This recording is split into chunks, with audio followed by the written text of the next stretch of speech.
Antarctica, frigid, barren, seemingly endless.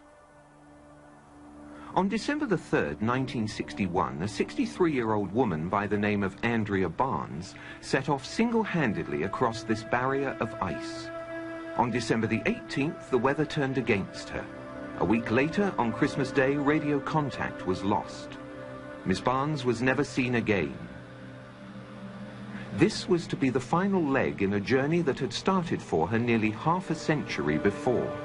A journey ending in apparent failure.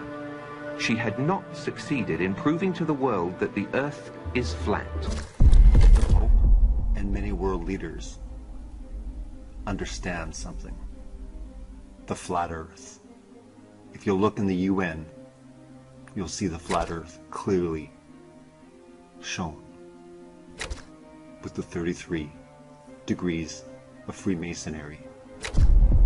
We've been lied to, and understanding the flat Earth, climate change, connection, you will understand that indeed this world is not what we have been led to believe. At first, you might think it's crazy, but when you look into the facts, you will find out that indeed things are true. The world's elite, the top scientists, the media have been lying to us for ages. Climate change is just one of the big deceptions of this world. You will clearly see. Commonly held misconception that the Earth is a spherical object that revolves around the Sun. But the fact is, of course, that the Earth is a circular dish surrounded by a barrier of ice that explorers like Andrea Barnes have been attempting to penetrate for centuries. In 1585, amid a storm of controversy and under cover of darkness, an adventurer by the name of Afton Marcella stole out of London in hopes of being the first to reach the edge of the Earth. But he was unprepared for the extreme conditions. His crew was plagued by scurvy and frostbite, food supplies ran low. Marcella was forced to turn back before setting foot on Antarctica. So ended the first recorded expedition.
I've come across some maps that need a further look.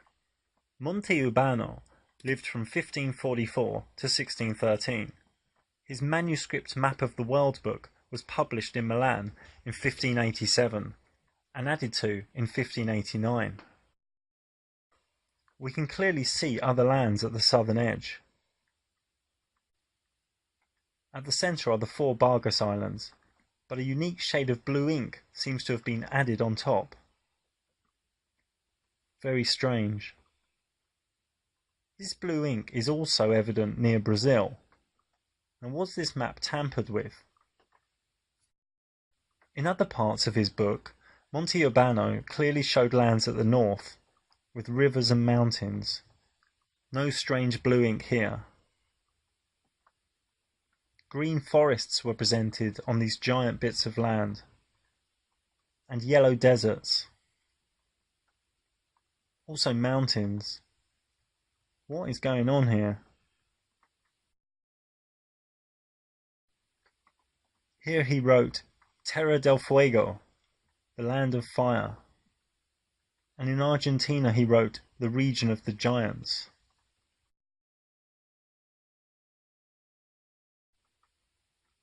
Again we can see mountains and land.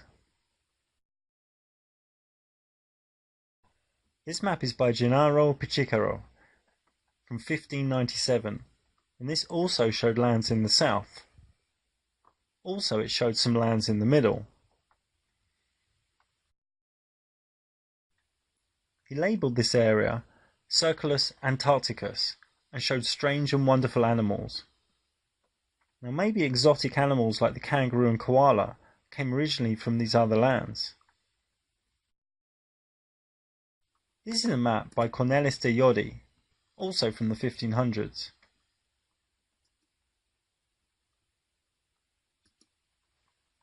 He also showed the Bargas Islands in the north centre. If we zoom in, we can see place names, settlement names, rivers. These are surely once explored lands. On this Mercator 1569 world map, it shows lands to the north, with mountains and rivers.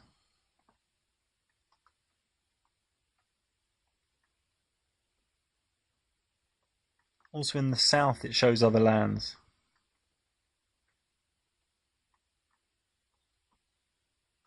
And in the corner it also shows these islands at the north.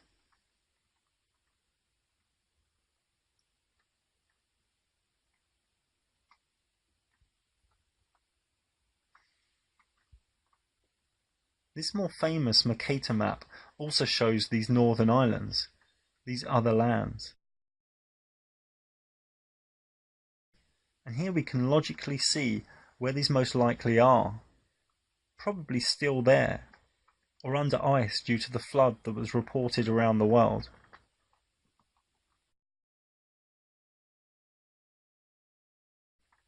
Some Russian dude here says there's a magnetic mountain in the centre. He calls the middle Rupes Nigra, and states that Mercator thought it had magnetic powers. Here are some other maps that also contain these islands at the north.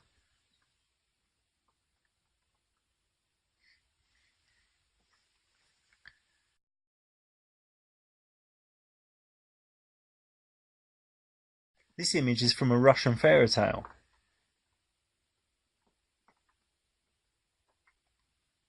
And this image, found on a similar Russian website, claims this art depicts ships from Hyperborea in the north. Mythical land. Moving on, Frank Herbert, the author of the cult sci-fi book Dune, was a Freemason, and in his book Dune, which has many esoteric and mythological connotations, he has a flat earth map with many lands.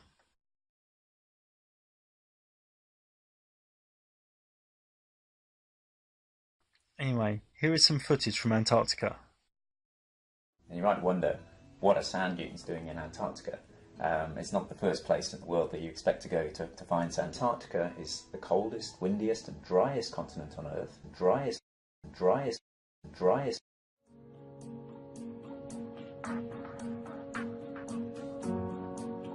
We are told these are natural breaks in the ice.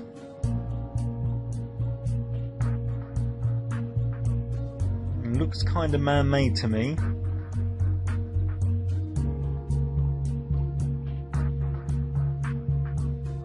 Just what are these ravines?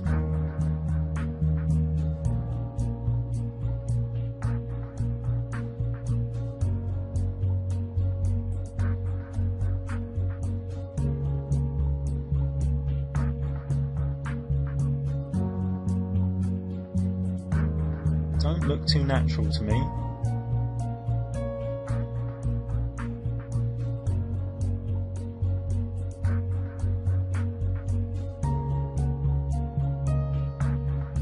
They certainly aren't using these little icebreaker ships to make these gouges.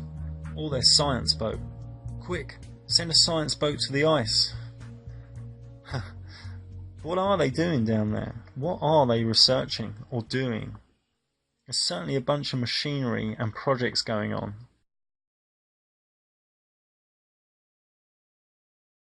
And look who went there recently. Clinton, Prince Harry. What's going on? Now the new Google Earth, if you zoom in to the exact south point on Google Earth, you can see all these strange stripes. Obviously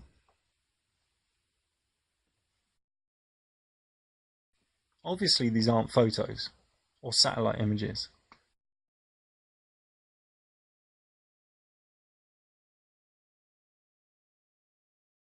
This is some CGI'd hash up.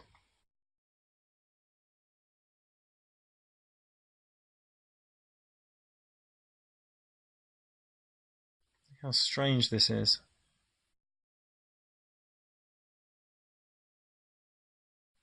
Check this out as well. If you go near the north to this little island off of Russia, and you can do this on anyone's computer, this is repeatable. Just zoom in above this island, you will come across this stripe.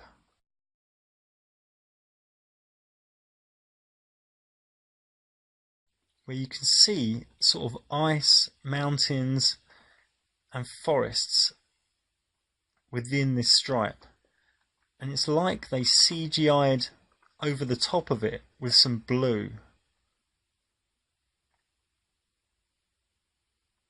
And then here's another stripe. There becomes two stripes for a while, and you can follow this for miles. It actually points directly towards the north centre. I'm just waiting for it to load a bit here. It doesn't go all the way to the North Pole, it actually stops a little bit short. But it looks like there's some high altitude imagery that they don't want us to know about. What is going on? This is the northeast area of Russia. And there the two stripes join up.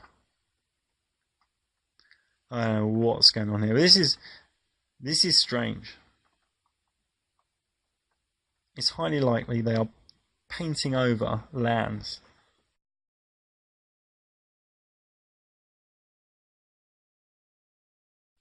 And here on the new Google Earth, if you go to the north, there's actually no ice there.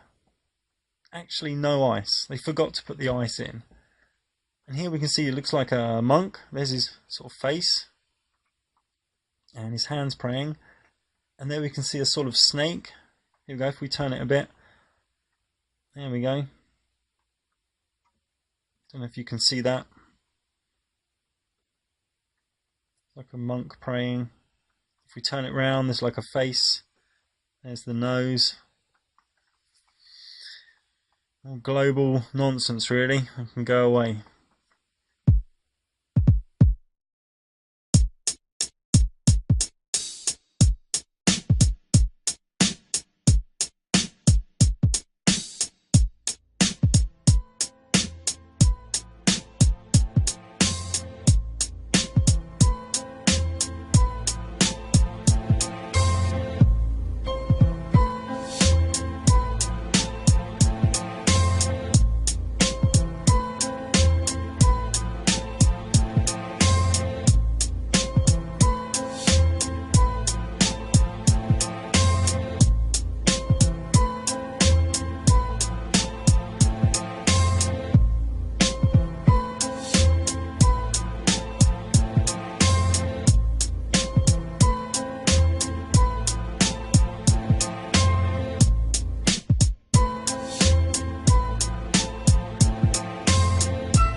Los humanos en su mayoría no tienen ni idea, no quieren extraterrestres, son felices, creen que tienen bien definidas las cosas.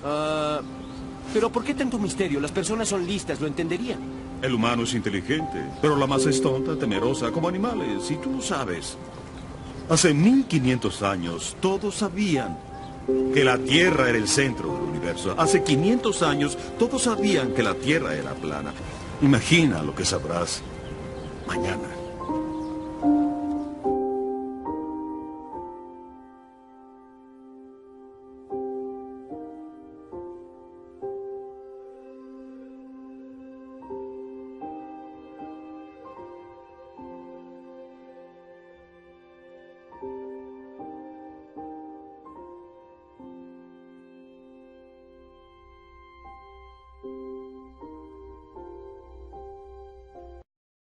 In 1543, the Polish astronomer Copernicus suggested the bizarre notion that the Earth is a round ball that circles the Sun. But his book emphasized it was only a hypothesis. He further avoided controversy by withholding the book for 13 years, and then by dying on the day it was published. Edmund Halley, the highly esteemed British astronomer, best known for the comet named after him, proposed that the Earth is made up of several concentric spheres, each supporting life, placed inside one another in the manner of a Chinese box puzzle. Marshall B. Gardner, however, insisted that the Earth is completely hollow except for a small sun that lights the interior.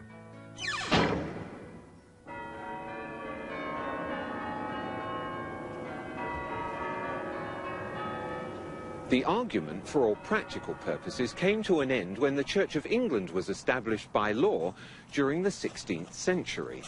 They rejected many laws of the ancient Catholic Church, and to appear forward-thinking, they embraced many radical scientific notions prevalent at the time, including Copernicus' round Earth theory. With this endorsement, the theory found its way into the schools, which were then largely controlled by the Church. It has remained there to this day, and many children have accepted it without question. Andrea Barnes was not one of those children. Born into an Ontario farming family in 1898, Andrea was a bright child who spent much of her time learning about the world around her. She was inquisitive and precocious, and much to her teacher's dismay, she fervently believed the global Earth concept was nonsensical and easily refuted. Many scientists agree with her and are amassing evidence to carry on her work. Part of its rotundity is that as ships sail out to sea, the tops of their masts are visible longer than the hull. Dr. Samuel Robotham wrote, "Another thing is certain, that from within the equator the North Pole star and the constellations Ursa Major, Ursa Minor, and many others can be seen from every meridian simultaneously, whereas in the south, from the equator, neither the so-called South Pole star nor the remarkable constellation of the Southern Cross can be seen simultaneously from every meridian, showing that all the constellations of the south, supposed pole star included, sweep over a great southern arc and across the meridian from their rise in the evening to their setting in the morning. But if the earth is a globe, Sigma Octantis, the South Pole star, and the Southern Cross, a southern circumpolar constellation, they would all be visible at the same time from every longitude on the same latitude, as is the case with the Northern Pole star and the northern circumpolar constellations. Such, however, is not the case. Some heliocentrists have even tried to suggest that the pole star's gradual declination overhead as an observer travels southwards is proof of a globular Earth. Far from it. The declination of the pole star or any other object is simply a result of the law of perspective. The law of perspective dictates that the angle and height at which an object is seen diminishes the farther one recedes from the object, until at a certain point the line of sight and the seemingly uprising surface of the earth converges to a vanishing point, i.e. the horizon line, beyond which the object is invisible. Thomas Winship wrote, "If we select a flat street a mile long containing a row of lamps, it will be noticed that from where we stand the lamps gradually decline to the ground, the last one being apparently quite on the ground. Take the lamp at the end of the street, and walk away from it 100 yards, and it will appear to be much nearer to the ground than it was when we were close to it. Keep on walking away from it, and it will appear to be gradually depressed until it is last seen on the ground and then disappears. Now, according to the astronomers, the whole mile was only depressed about 8 inches from one end to the other, so that this 8 inches could not account for the enormous depression of the light as we recede from it. This proves that the depression of the pole star can and does take place in relation to a flat surface, simply because we increase our distance from it, the same as from the street lamp. In other words, the farther away we get from any object above us, as a star for example, the more it is depressed, and if we go far enough it will sink, or appear to sink, to the horizon and then disappear. The writer has tried the street lamp many times with the same result. The sailor thinks that he's traveling around the Earth this way, when in effect he's traveling around the Earth this way. And he's creating a circle. He's moving in a continuous direction around. He goes through the various parts of the circle, and he comes back where he started from. He's going around this way. Does running round your neighborhood prove that the neighborhood is round? By the time Andrea was in her teens, her brother Andy had already decided to go into the transportation business, and many of her friends had turned to nursing as a vocation. But Andrea devoted her time to exploring the world around her and to questioning. She was vehemently opposed to the use of globes in schools and formed a group to protest what she referred to as a load of old codswallop. They demonstrated in a manner they felt symbolic. But Andrea soon realized the only way people would listen was if she made a trip to the edge and brought back proof. And so, on her 16th birthday, she set off across the snowy deserts of Antarctica with little more than a borrowed pair of skis. However, like Marcella some 300 years earlier, she was unprepared for the harsh conditions and was soon forced to turn back. She tried to raise money for a larger expedition, but her cause was overshadowed by the outbreak of World War I, and it became more important to worry about maintaining one's stake in the world than arguing over its shape.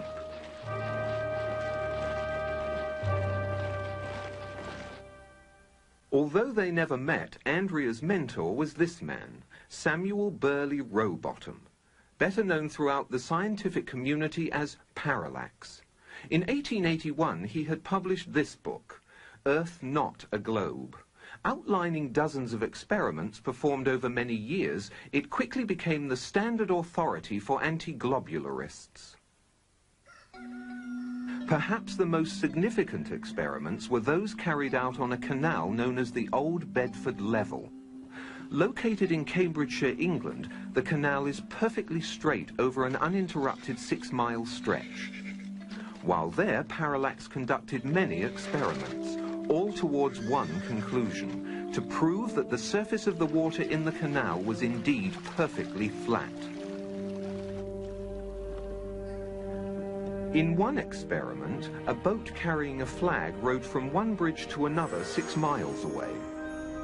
An observer with a telescope placed 8 inches above the surface of the water found that the flag and the boat were distinctly visible throughout the entire distance. If the Earth is a sphere with a circumference of 25,000 miles, then over a distance of 6 miles, the second bridge should mathematically be 16 feet below the observer's eye line. But in spite of the mathematical evidence, any further attempts to restore belief in the flat Earth seem doomed by one of the supposed great moments in modern scientific achievement.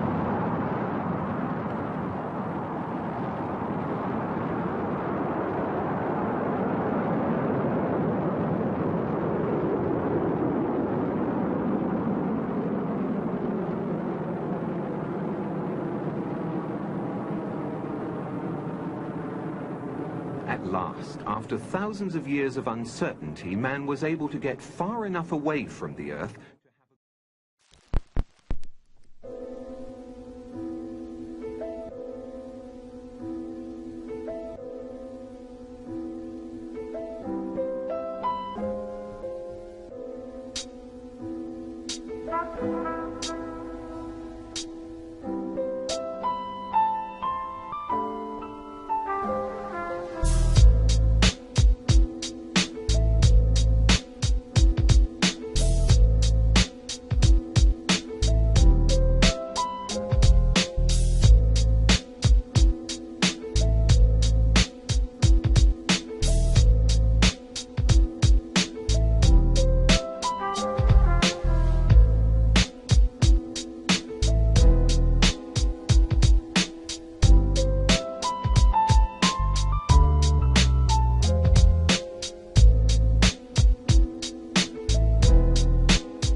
Through time-lapse photography, the velocity of these clouds has been dramatically increased.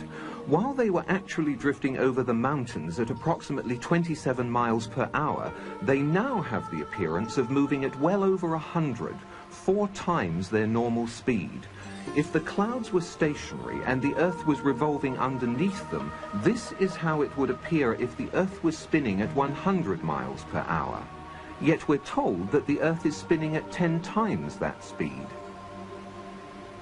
Consider this. Those who maintain that the Earth is a globe that spins suggest that people standing at the equator are being whirled around at approximately 1,000 miles an hour. They further maintain that the Earth is spinning around the Sun at a speed of 67,000 miles per hour, and that our Sun is supposedly racing around the center of our galaxy at some 600,000 miles per hour. And yet, you and I both know that on many days it's possible to stand outside without a single hair being messed up by the breeze. You put your hand outside a window of a car which is going even at 80 kilometers per hour, a terrific wind goes blasting by and pushes your hand back. Imagine putting your hand outside the window of a car that's going 1,600 kilometers per hour. You just take your hand right off.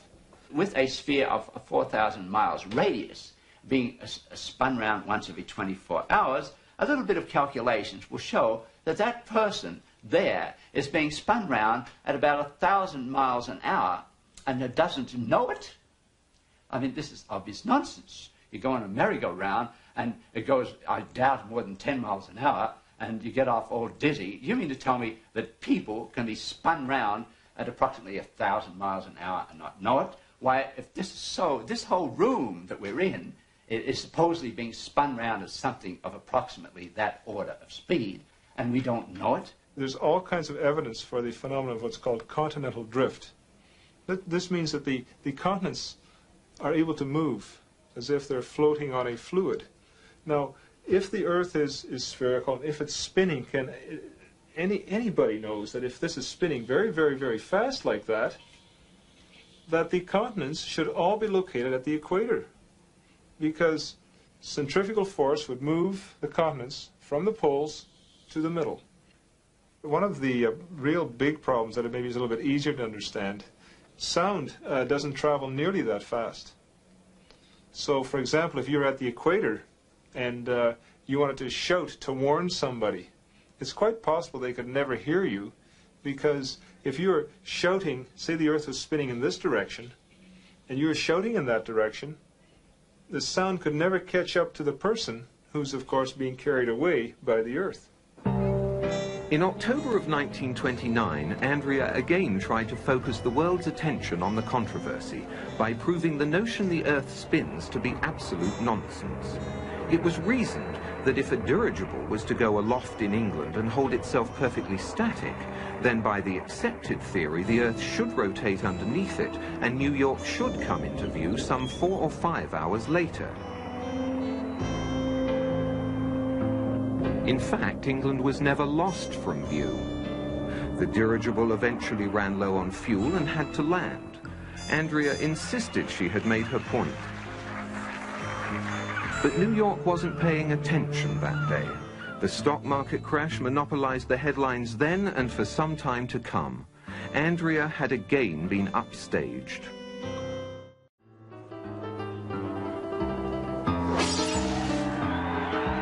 By November of 1938, Andrea was prepared for her second attempt to reach the edge.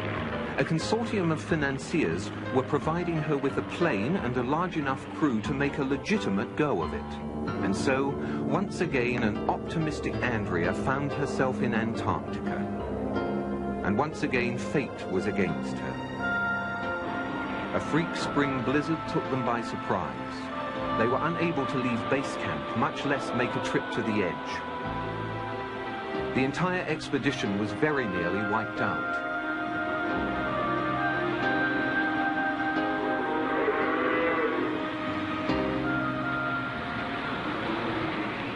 That was the last attempt Andrea made until 23 years later, when she set off alone by snowmobile in 1961. Until recently, that was the end of the story.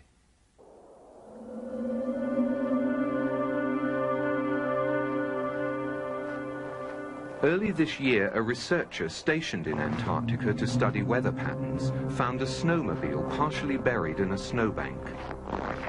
It had run out of fuel and there were no signs of Andrea anywhere. But he did find these, a camera and a note. The note says only, "I have been there. The debate finally comes to an end. Signed, Andrea B." It had survived the frozen elements for nearly 30 years. Unfortunately, the researcher inadvertently opened the camera, exposing the film inside. Any pictures were lost, and Miss Barnes' trip is still very much shrouded in mystery. There was no description of what she had seen or how far away it was. But if we are to believe the note, then Andrea Barnes was very likely the first person in history to visit the edge of the Earth.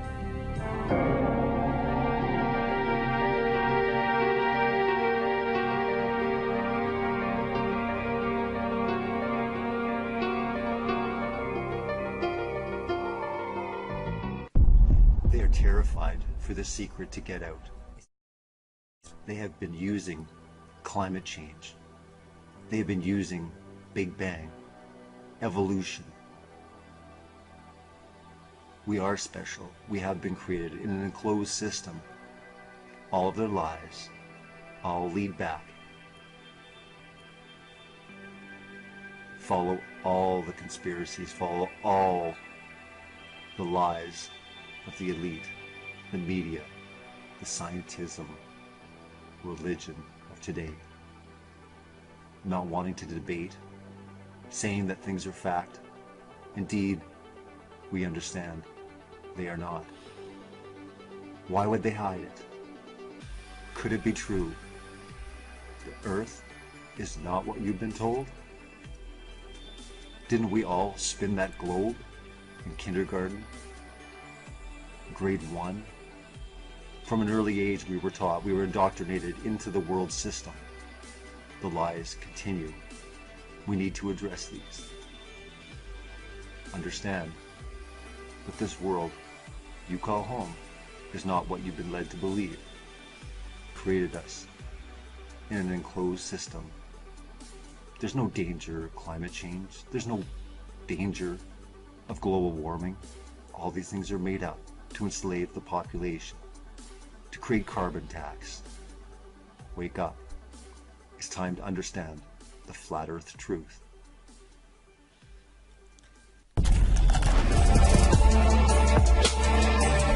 Few universal truths in the world. One is food always tastes better when somebody else is paying for it. Universal truth. The other is that everybody in this room was taught the story of how Columbus went before Queen Isabella of Spain and he was going to prove to her that the world was round. Do you know what Queen Isabella of Spain, pretty smart woman I gotta believe, would have said to Christopher Columbus if he laid this line on her? She would look to him and go, Christopher, Aristotle figured out the world was round 2,000 years ago. This is 1492, the year they invented the globe.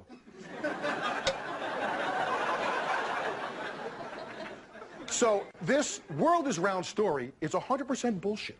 It's total fiction. Yet how did our grandparents learn this? We learned this. Our grandchildren are probably going to learn this. How come? Because history is pop culture. So now, Washington Irving is America's first internationally known author. He has got a worldwide audience. So he wants to write a worldwide bestseller. And what does he come up with? The Life and Voyages of Christopher Columbus. This becomes the biggest hit in American publishing history. Here is where the world is round stories come from. It's not out of fact, it is totally out of his fiction. You know, Napoleon once said, history is a myth men agree to believe. Well, so many people have read this myth that it creates what I like to call the Liberty Valance effect. This is the West, sir. When the legend becomes fact, print the legend. When the legend becomes fact, print the legend. Say that with me. When the legend becomes fact, print the legend. This is what's happened with Washington Irving and Columbus. He has created the Columbus legend. The legend has become fact, and we print the legend. When the legend becomes fact, print the legend. This world is round story is 100% bullshit. It's total fiction. It's not out of fact. It is totally out of his fiction. Pop culture is history. This world is round story is 100% bullshit.